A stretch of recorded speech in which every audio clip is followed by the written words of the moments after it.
መሸፈታቸውንም ራስ አሊ ወዲያው እንደሰሙ ከጦር አለቆቻቸው አንዱን ደጃች ወንድይራድን ብዙ ጦር አስይዘው ላኳቸው።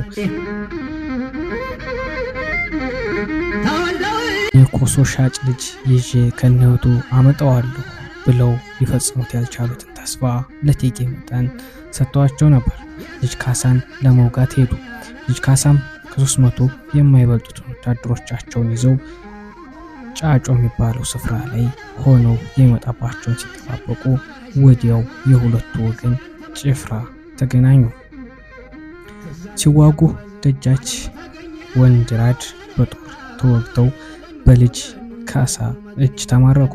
በዚህ ጊዜ ለእቴጌይቱ በትምክህት ተናግረው የነበረው ንግግር ትዝ ብሏቸው ስለነበር ግብር ላይ ሌላው ጠጅና ጠላ በሚጋበዝበት ጊዜ ደጃች ወንድይራድን መጠን የሌለው ኮሶ እየደጋገሙ አጥቅተው ተቀበሏቸው።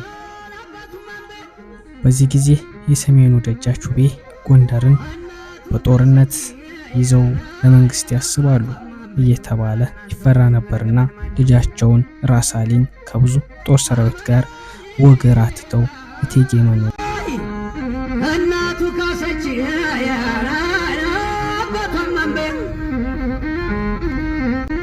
ተንኮልን አያውቅም ክፋት በሰው ላይ አባቱ ሊገባ ይሆን ብለው ነበር። ወደ ጦርነቱም ቦታ በደረሱ ጊዜ አያፍርም እኮ ይሄ ቆለኛ ከኔ ጋር ሊዋጋ ቆሟል አሉ ይባላል። የሆነ ሆኖ ጦርነቱ ደንቢያ ላይ ሲደረግ ከጦር ሰራዊቱ ብዛት የተነሳ እቴጌይቱ ድል ሊያደርጉ ጥቂት ሲቀራቸው በጦር ጭናቸውን ተወግተው ስለወደቁ ድሉ የልጅ ካሳ ሆነ። እቴጌይቱም የልጅ ካሳ አሽከሮች አንስተው ለጌታቸው አቀረቧቸው። ልጅ ካሳም ይህ ቆለኛ እያሉ በተሳደቡበት ባቄላ አስፈጯቸው ይባላል።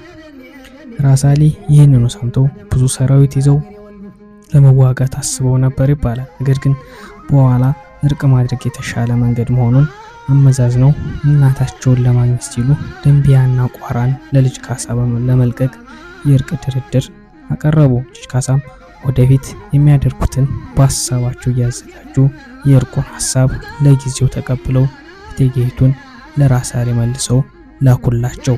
መልካም ሴትና ያቺ የሰውኩ ወረናንተ ወይ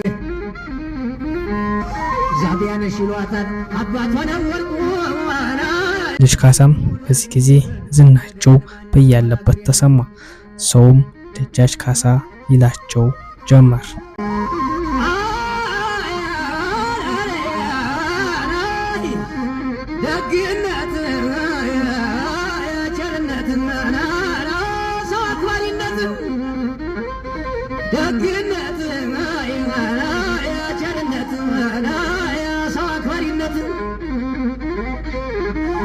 ለወገን መጠያ የታቸው ኩራት